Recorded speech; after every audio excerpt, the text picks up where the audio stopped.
nemu RT atau pintu dulu, assalamualaikum. Tidak langsung buka pintu, langsung nyari kamu setiap kamar, mana RT, mana RT. Ada tata kerak. Maka inilah caranya. Maka para ulama setelah baginda Rasul, setelah diajarkan baginda Rasul tentang zikir, jadi siapa yang mengajarkan zikir yang pertama sekali adalah Allah. Metodenya hanya zikir. Wa idza dzakartani syakartani, kata Allah. Apabila kalian berzikir, sesungguhnya kalian sudah bersyukur terhadap nikmat-nikmatku. Wa idza kafartani wa idza nasaitani kafartani, apabila kalian kufur terhadap nikmatku, tidak mau berzikir, berarti kalian telah kufur dengan nikmat-nikmatku. Maka di dalam thariqah Qadiriyah Naqsabandiyah hanya diajarkan 2 zikir. Disuruh hanya berzikir, cuma 2 zikirnya. Yang pertama zikir jahri dan yang kedua zikir khafi. Zikir jahri dan zikir khafi. Kenapa manusia itu tidak bisa bersama Allah? Karena masih banyaknya karat dan dosa. Saya tanyakan, musola ini suci atau kotor? Suci. Hah? Suci atau kotor musolanya? Suci. Yang masuk ke dalam musola ini harus bersuci. Tuh. Al-Quran suci atau kotor? Suci. Allah suci atau kotor? Suci. Kita suci atau kotor? Suci. Hah? Kita kotor. Nah, bagaimana agar bisa sampai kepada Allah sementara kita kotor? Maka Allah melalui Rasulnya, Rasul bersabda, kullu sayyidin siqalat wa siqalatul qalbi dzikrullah. Setiap sesuatu pasti ada alat pembersihnya, dan pembersih hati adalah zikir kepada Allah. Maka agar bisa bersama Allah dengan metode yang Allah kasih. Apa metodenya? Zikir. Maka wa man a'rada an dzikri falahum ma'isyatan dhanka wa nahsyuruhum yaumal qiyamati a'ma. Barang siapa yang enggan untuk ingat aku, kata Allah, barang siapa yang tidak mau berzikir kepadaku, kata Allah, maka akan aku berikan kepadanya penghidupan yang sulit, dan aku bangkitkan nantinya mereka semua dalam kondisi buta. Padahal yaumul kiamah adalah di mana kita menantikan agar bisa melihat Allah, tapi kita dibangkitkan dalam kondisi buta. Kenapa? Gara-gara tidak mau berzikir.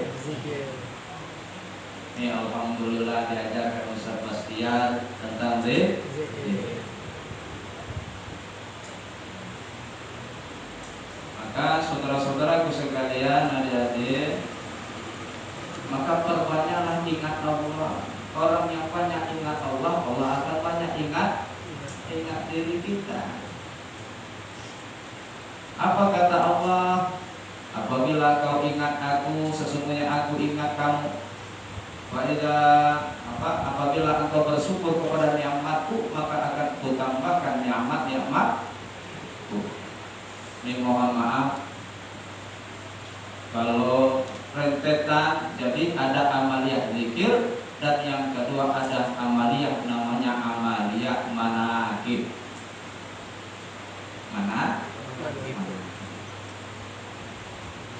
Jadi amaliyah manakib itu bagaimana? Itulah bersejarah. Maka rentetannya ini Ustaz Bastian, kalau kita mulai jam sekian ini pada 12:30 baru selesai.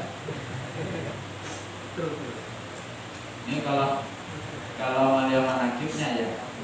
Karena didahului, yang pertama didahului dengan membaca Al-Quran, kemudian sholawat thorifiyah, kemudian membaca tanbih atau wasiat guru almarhum Syekh Abdullah bin Nur Muhammad, Selanjutnya membaca tawasulan. Dan yang ketiga baru membaca kitab Manaqib Sultanul Auliya Syekh Abdul Qadir. Maka insyaallah di lain waktu Ustaz kami akan datang lagi ke sini, kita akan sama-sama mengadakan manaqib. Biar bisa ikut manaqiban harus ikut dulu caranya. Nih, kita sadar bahwasanya dosa kita banyak enggak? Banyak. Ingin zikir penebus dosa. Belajar zikir mau? Mau? Serius? Ini saya pakai Ustaz. Jadi Bapak Ibu sekalian mohon maaf kalau kita semua ingin belajar zikir, mohon yang di samping juga depan saya, semuanya di depan yang belum ditalkin.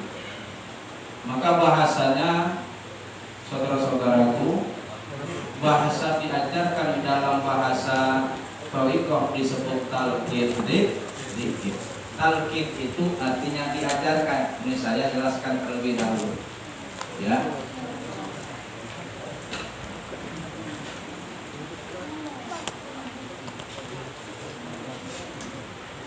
Sudah ya. Bisa melihat saya karena ada peragaan yang mana membutuhkan penjelasan. Sebelumnya saya ulangi bismillahirrahmanirrahim. Assalamualaikum warahmatullahi wabarakatuh. Waalaikumsalam warahmatullahi Saudara-saudara sekalian, sebelum kita semua dan semua kita yang hadir di majelis ini belajar zikir, sesungguhnya zikir yang diajarkan oleh guru-guru kita ada dua macam zikir. Tapi sebelum kita mempelajari dua zikir ini, alangkah lebih baiknya terlebih dahulu saya akan menjelaskan apa itu talqin. Talqin itu artinya diajarkan, sebagaimana orang yang sedang menghadapi sakaratul maut diajarkan untuk dapat mengakhiri hayatnya dengan mengucapkan la ilaha illallah. Kenapa? Karena Rasulullah sallallahu alaihi wasallam bersabda, la man qala la ilaha illallah fi akhiri kalamihi dakhala al-jannah. Barang siapa yang mengucapkan la ilaha illallah di akhir kalamnya, dia sudah masuk ke dalam surga. Maka setiap orang sakarat dituntun untuk mengucapkan la ilaha illallah agar pada saat dia pada kondisi gharghar, sebelum ruhnya masuk ke dalam tenggorokan, dia sudah bisa mengucapkan la ilaha illallah. Iya, kalau ketemu orang yang ada yang mimpi. Berapa banyak orang yang meninggal dunia, tiba-tiba kita ketemu sudah keras main. Ya. Ada yang mati berjamaah, contoh di Palu, tiba-tiba satu kampung terkubur. Ada yang mati berjamaahnya melalui wasilah pesawat terbang. Sekarang pertanyaannya, siapa yang akan membimbing mereka? Tidak. Maka dikatakan oleh Imam Al-Ghazali rahimahullah di dalam kitabnya Ihya Ulumuddin, kam min sahihin mata biduni illatin. Berapa banyak orang yang sehat mati tanpa sebab. Pagi kita temui masih, siang sudah tiada. Maka kata Rasul, lakinu mautakum bila ilaha illallah. Ajarkan orang yang akan mati dengan la ilaha illallah. Siapa yang akan mati? Kita yang hidup. Jadi sesungguhnya talqin itu mengajarkan kalimat. Kok harus diajarkan? Bukankah anak kecil bisa mengucapkan la ilaha illallah? Burung beo bisa mengucapkan la ilaha illallah. La ilaha illallah yang diambil dari sumbernya berbeda dengan la ilaha illallah yang hanya diucapkan melalui lisan jasmani. Karena la ilaha illallah yang diambil dari sumbernya akan bermanfaat di dunia dan di akhirat. Paham masalah talqinnya? Jadi talqin itu artinya di akhirat. Apabila sudah paham, saudara-saudaraku sekalian, marilah kita bersama-sama membaca muqaddimah terlebih dahulu. Ikuti setelah saya menyebutkan. A'udzu billahi minasyaitonir rajim. أعوذ بالله من الشيطان الرجيم. بسم الله الرحمن الرحيم. بسم الله الرحمن الرحيم. أوصيكم أوصيكم عباد الله عباد الله وإياي بتقوى الله. بسم الله الرحمن الرحيم. بسم الله الرحمن الرحيم. اللهم افتح لي اللهم افتح لي في فتوح العارفين. في سطور العارفين. بسم الله الرحمن الرحيم. بسم الله الرحمن الرحيم. الحمد لله. الحمد لله. الصلاة والسلام الصلاة والسلام على الحبيب على حبيب العلي العظيم العلي العظيم سيدنا محمد سيدنا محمد الهادي الهادي إلى صراط مستقيم. إلى صراط مستقيم. أستغفر الله أستغفر الله الغفور الرحيم. الغفور الرحيم. اللهم اللهم صل على صل على سيدنا محمد سيدنا محمد وعلى آله وعلى آله وصحبه وصحبه وسلم. وسلم. Saudara-saudaraku, apa yang barusan kita baca adalah muqaddimah atau penghantar daripada talqin zikir. Sesungguhnya zikir yang diajarkan oleh guru kita ada dua macam zikir. Yang pertama zikir jahri dan yang kedua zikir khafi. Yang dimaksud dengan zikir jahri ada zikir yang disuarakan, ada suaranya, ada hurufnya. Lafaz zikirnya la ilaha illallah. Ada 5 syarat sebelum kita melaksanakan zikir ini. Syarat yang pertama adalah biwudu'in tamin, harus punya wudu yang sempurna. Sekarang saya tanya, semua ada wudunya? Ya? Sudah ya? Sudah wudu semua. Dan maka oleh guru-guru kita disarankan untuk berzikir la ilaha illallah ini setelah melaksanakan ibadah sholat fardu maupun sholat sunnah yang lain. Yang kedua syaratnya adalah biqaulin qawiyyin, suaranya harus keras. Maksud keras itu terdengar. Dan yang ketiga wabidarbin syadidin, dipukulkan ke relung jantung kita yang paling dalam kalimat illallahnya. Dan zikir ini harus dengan tepat sasaran. Yang keempat, kita singkat-singkat saja. Yang keempat adalah bighadmi ainaini, dengan memejamkan kedua belah mata kita. Selama kita sedang berproses berzikir tidak boleh membuka mata. Agar apa? Agar kita berkonsentrasi selama kita sedang berzikir. Yang kelima adalah bil harokat, sebagaimana ulama ahli zikir mengatakan al harokatu zawahir tujibul barakati sarair. Gerakan zahir pada saat seseorang berzikir akan memberikan efek positif terhadap perkembangan batinnya. Maka kalau kita pernah lihat ada orang berzikir geleng-geleng, itu bukan geleng-geleng biasa, tetapi geleng-gelengnya ada metode yang diajarkan oleh guru-guru kita. Ini pahamnya, tidak usah diingat, tidak usah dihafalkan, cukup diingat saja. Yang pertama harus punya wudu, yang kedua suaranya harus keras, yang ketiga menjamkan mata, yang keempat harus tepat sasaran, yang kelima dengan gerakan. Ini 5 syarat dan ada 5 manfaat daripada zikir. Manfaat yang pertama di tasfiyatul qalbi, untuk membersihkan hati kita dari seluruh macam-macam penyakit, terutama penyakit hati. Ketahuilah oleh saudara-saudaraku sekalian, penyakit jasmani menjadi penyebab kematian seseorang tidak akan menjadi sebab masuknya dia ke dalam neraka Allah. Mati karena kanker tidak akan menjadi penyebab masuk neraka. Mati karena tumor yang ganas tidak akan menjadi masuknya dalam neraka. Tetapi sedikit saja kita punya penyakit hati akan menghantarkan kita ke dalam nerakanya Allah. Sebagaimana Allah berfirman dalam Al-Quran yang artinya, seandainya manusia masih ada memiliki satu biji zahra kesombongan, maka dia tidak akan bisa mencium baunya surga sampai ada unta masuk ke dalam liang jarum.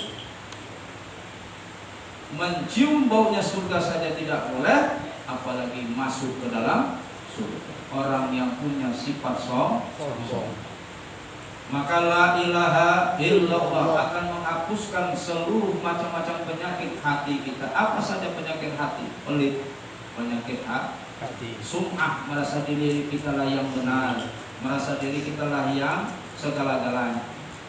3, an-namimah, orang suka ngadu domba. Yang keempat, hasud, suka kiri dengki. Yang keempat, pendendam. Ini anak buahnya setan. Maka penyakit hati akan sembuh dengan la ilaha illallah. Yang kedua, manfaatnya apa? Litazkiyatun nufus, membersihkan hawa nafsu kita. Ketahuilah oleh saudara-saudaraku sekalian, hawa nafsu tidak bisa dihilangkan di dalam diri kita. Hawa nafsu hanya bisa dikendalikan, dan salah satu mengendalikan hawa nafsu adalah dengan zikir la ilaha illallah. Dari nafsu lawamah, nafsu kebinatangan, menuju nafsu mulhimah, nafsu yang Allah sudah ilhamkan. Apa yang dirasakan? Dirasakan pada saat ada nafsu mulhimah tersebut, kita sudah mulai malu untuk melakukan dosa. Yang ketiga, manfaat daripada zikir la ilaha illallah. Yang ketiga disebutkan li sa'adatil qudsiyah, agar kita bisa mencapai kebahagiaan yang hakiki. Bahagia di dunia dan bahagia di akhirat, selamat di dunia dan selamat di akhirat. Yang keempat, manfaatnya adalah li'isol ila hadratil ilahiyah, agar kita bisa sampai dan bersama Allah. Kalau mendekati Allah berarti masih jauh. Mendekati sudah sampai apa belum? Belum. Maka yang bersama itu sudah tentu sudah sampai dan dekat dengan Allah. Yang kelima ini yang penting, saudara-saudaraku, anak-anak sekalian, wabil khusus Al-Mukarram Ustaz Bastiar, silakan nanti apa di rumah atau di majelis ini nanti buka surat Al-A'raf ayat 16 dan 17. Buka surat Al-A'raf ayat 16 dan 17. Apa isinya? Isinya tentang pernyataan iblis laknatullah. Kata iblis dalam surat Al-A'raf ayat 16, ya Allah, dikarenakan engkau telah mengecapku sebagai hamba-hamba yang tersesat, maka pada saat ini ya Allah, aku bersumpah kepadamu akan aku rebut hati hamba-hambamu dan akan aku sesatkan dari jalanmu yang lurus. Jadi tugas program iblis adalah merebut hati kita dan disesatkannya dari jalan Allah yang lurus. Bagaimana caranya?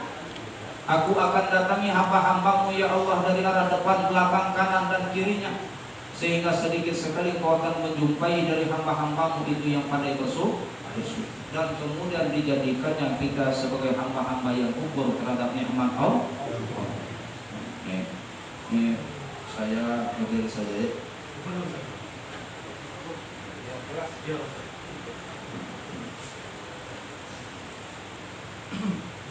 Tadi